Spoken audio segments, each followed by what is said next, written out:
Hello everyone. Today we continue our chapter biomolecules with the topic nature of bond linking monomers in a polymer. मतलब जो bond present होते हैं polymer के बीच में, polymer में जो मोनोमर्स के बीच में जो बॉन्ड प्रेजेंट होते हैं उनका नेचर क्या है, मतलब किस किस टाइप के बॉन्ड होते हैं वो. इन अ पॉलीपेप्टाइड और a protein amino acids are linked by peptide bond. Yesterday we study about the peptide bond कि जो ये शॉर्ट चेन होती है, ये मोनोमर्स प्रेजेंट होते हैं बीच में, इनके बीच में जो बॉन्ड प्रेजेंट होता है कौन सा बॉन्ड होता है, हमारा पेप्टाइड बॉन्ड होता है. Which is formed when the carboxyl group of one amino acid react with the NH2 group of the next amino acid. मतलब एक अमीनो एसिड का कार्बोक्सिलिक ग्रुप होता है और सेकंड अमीनो एसिड का क्या होता है, हमारा अमीनो ग्रुप होता है. With the elimination of water moiety. और जब भी ग्रुप बनता है, पेप्टाइड बॉन्ड बनता है, ग्लाइकोसिडिक बॉन्ड बनता है, सब में क्या होता है, वाटर रिमूवल होता है. और वाटर रिमूवल का जो प्रोसेस होता है is known as the dehydration. Okay, again we revise our peptide bond. One amino acid first make amino acid. ये यहाँ पे कौन सा ग्रुप है, ये हमारा कार्बोक्सिलिक ग्रुप है. ओके, यहाँ पे क्या हो गया, हमारा अमीनो ग्रुप हो गया. Amino acid 1, amino acid second,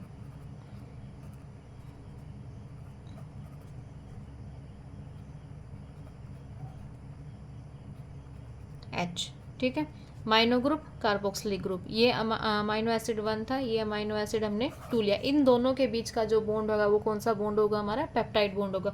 और पेप्टाइड बॉन्ड में क्या रिमूव हो जाएगा, हमारा वाटर रिमूव हो जाएगा. और वाटर रिमूव के प्रोसेस, the process of the removal of water is known as the dehydration. Okay, और यहाँ पे बॉन्ड क्या बन जाएगा, हमारा CONH. And this bond is known as the peptide bond. Right? Next is the in a polysaccharide the individual monosaccharides are linked by a glycosidic bond. अब polysaccharide के अंदर, पोलीसेक्राइड क्या होते हैं, हमारी कार्बोहाइड्रेट्स हैं, शुगर है. ठीक है, उनमें जो सिंगल शुगर प्रेजेंट होती है, इंडिविजुअल मोनोसेक्राइड्स जो होती हैं, हर एक मोनोसेक्राइड के बीच में, इंडिविजुअल मोनोसेक्राइड के बीच में कौन सा बॉन्ड प्रेजेंट होता है, हमारा ग्लाइकोसिडिक बॉन्ड. ओके, मतलब जो अगर हम दो ग्लूकोज को आपस में कंबाइन करते हैं तो दोनों ग्लूकोज के बीच में कौन सा बॉन्ड प्रेजेंट होगा, हमारा ग्लाइकोसिडिक बॉन्ड. और ग्लाइकोसिडिक बॉन्ड में भी क्या होगा, हमारा रिमूवल ऑफ वाटर. बना के देखते हैं. First of all we draw a structure of glucose.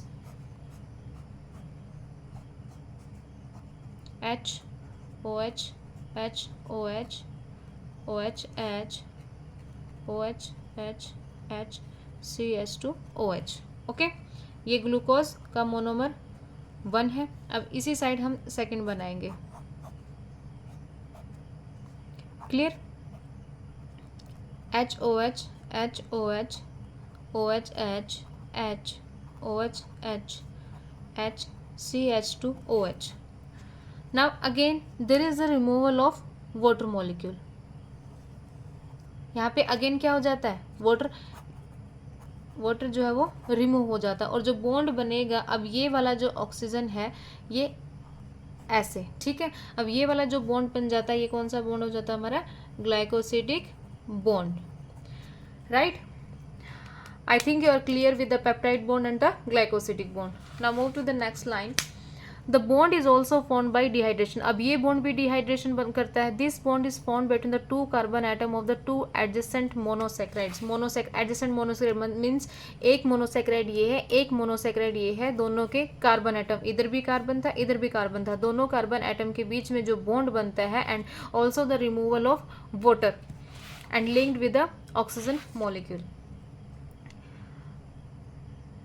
In a nucleic acid, a phosphate moiety links the 3 carbon of one sugar of one nucleotide to the 5 carbon of the sugar of the succeeding nucleotide. Means एक side का जो phosphate bond होता है, एक side 3 carbon होता है और जो एडजेसेंट का होगा वो कौन सा होगा, हमारा 5 कार्बन होगा. The bond between the phosphate and the hydroxyl group of sugar is an ester bond. जो बॉन्ड प्रेजेंट होगा फॉस्फेट और हाइड्रोक्सिल ग्रुप के बीच में, the bond between the phosphate and the hydroxyl group of sugar is an ester bond. कौन सा bond present होगा, वो एस्टर बॉन्ड प्रेजेंट होगा. किस किस के बीच में, फॉस्फेट और हाइड्रोक्सिल ग्रुप के बीच में.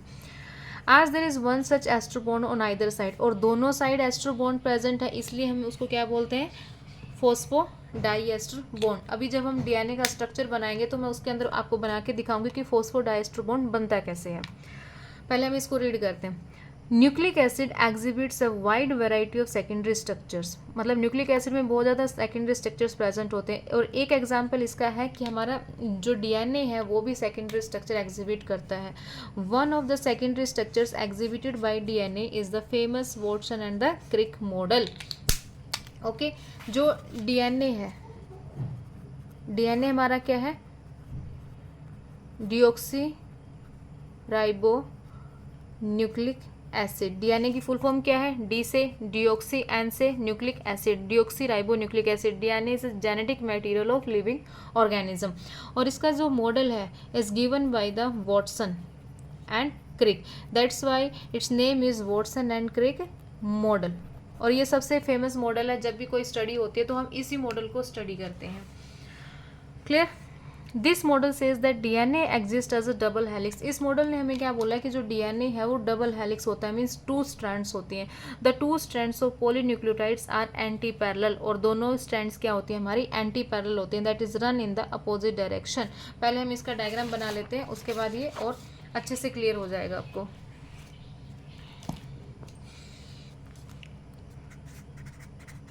DNA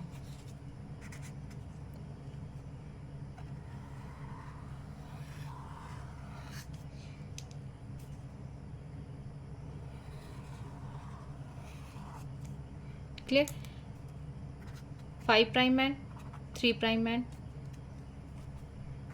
3 prime and 5 prime and. Double helix है, 2 स्ट्रैंड होती हैं, डबल हेलिक्स है, ठीक है, डबल स्ट्रैंडेड है। ओके, अब इसने बोला कि ये एंटी पैरेलल होता है। Why it is anti parallel? 1 strand is 5 prime to 3 prime and the second is 3 prime to 5 prime, इसलिए ये क्या है हमारा, एंटी पैरेलल है। मतलब एक स्ट्रैंड दूसरे स्ट्रैंड से क्या चलती है, अपोजिट चलती है।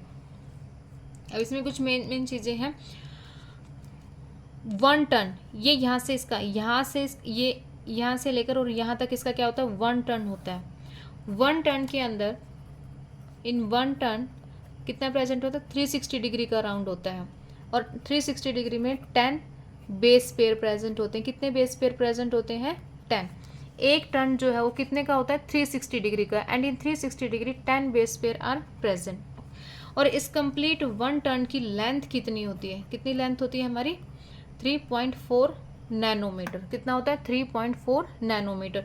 और जो एक बेस पेयर के बीच में डिफरेंस होगा, मीन्स ये तो 10 बेस पेयर का दे रखा 360 डिग्री, मतलब पूरी लेंथ 10 बेस पेयर की दे रखी है 3.4 नैनोमीटर। बट अगर क्वेश्चन अराइज होता है कि what is the difference between the 2 base pair, 2 base pair के बीच में डिफरेंस कितना होगा, तो वो होगा हमारा, हम इसको 10 से डिवाइड करेंगे तो ये आ जाएगा 0.34 नैनोमीटर, राइट ना। और ये जो विड्थ होती है ये कितनी होती है, 20 angstrom.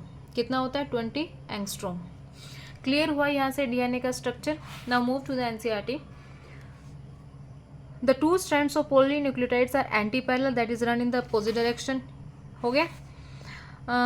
The backbone is formed by the sugar phosphate sugar chain. जो बैकबोन है, मीन्स ये जो बैकबोन है, ये किसकी बनी हुई होती है, शुगर फॉस्फेट शुगर। और हमारे जो नाइट्रोजनस बेसिस होते हैं, वो कहाँ प्रेजेंट होते हैं, inside. Clear. The backbone is formed by the sugar phosphate sugar chain. ये क्वेश्चन भी यहाँ पे इंपॉर्टेंट है कि बैकबोन किसकी बनी हुई होती है, शुगर फॉस्फेट शुगर चेन की।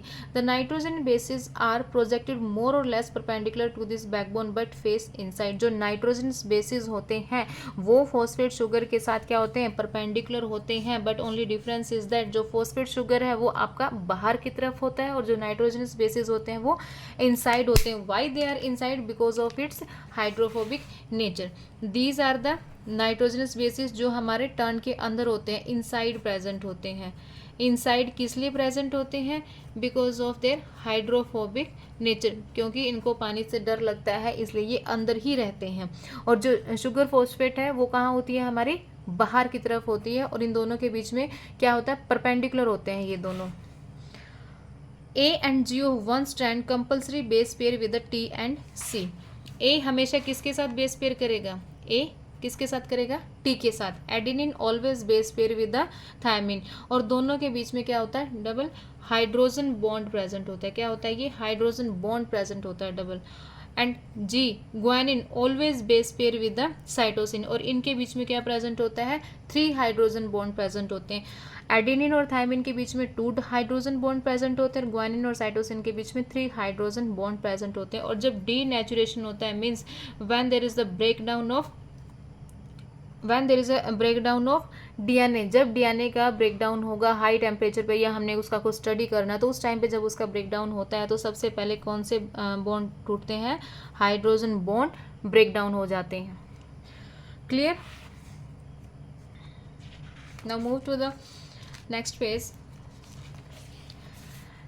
देर are 2 hydrogen bond between A and T, 2 hydrogen bond present होते हैं एडेनिन एंड थायमिन के बीच में, and 3 hydrogen bond between guanine and cytosine, 3 hydrogen bond present होते हैं ग्वानिन एंड साइटोसिन के बीच में।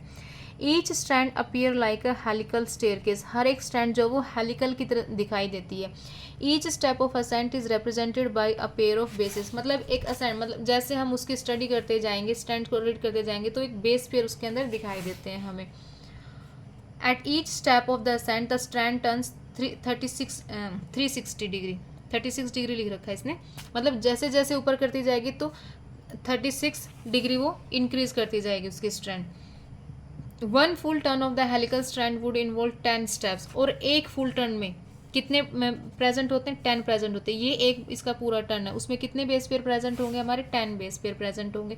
Attempt drawing a line drawing the pitch would be 34 angstrom, मतलब इसकी जो लेंथ है वो 34 एंगस्ट्रॉम है। मैंने यहाँ पे 3.4 नैनोमीटर लिखा है, क्योंकि इसको हम अगर 10 से डिवाइड करेंगे तो ये 3.4 नैनोमीटर आएगा, ठीक है, यूनिट चेंज है, बुक में 34 एंगस्ट्रॉम है। The rise per base pair would be 3.4 angstrom. This form of DNA with the above mentioned silent features is called a BDNA. और ये कौन सा DNA होता है हमारा, BDNA, जो मोस्ट स्टडीड पार्ट जो होता है, मोस्ट स्टडीड टाइप। वैसे तो बहुत सारे टाइप होते हैं डीएनए के, ए टाइप होता है, बी टाइप होता है, जेड टाइप होता है, बट वो हायर क्लासेस में आते हैं। बट इस टाइम पे मोस्ट स्टडीड जो टाइप होता है डीएनए का, वो कौन सा टाइप होता है हमारा, B DNA. In higher classes you will be told that there are more than a dozen of forms of DNA named after English alphabets with unique. Clear? So this is the structure of DNA. Now मैं आपको दोबारा से एक कौन सा structure बना के दिखाना मुझे, एक फॉस्फो डाइएस्टर बॉन्ड, कि कैसे फॉस्फो डाइएस्टर बॉन्ड बनता है। यहाँ पे एक न्यूक्लियोटाइड लेते हैं हम, 1 न्यूक्लियोटाइड इज हेयर, ये एडेनिन है, ये कौन सा होगा हमारा, ग्वानिन है। क्लियर? 1 2 3 4, और यहाँ पे होता है हमारा CH2 जो कि हमारा 5th कार्बन होता है, OH। ओके, ये हमने एक न्यूक्लियोटाइड लिया है। सेकेंड न्यूक्लियोटाइड भी हम यहाँ पे लेते हैं, 1 2 3 4, अगेन 5th कार्बन, OH,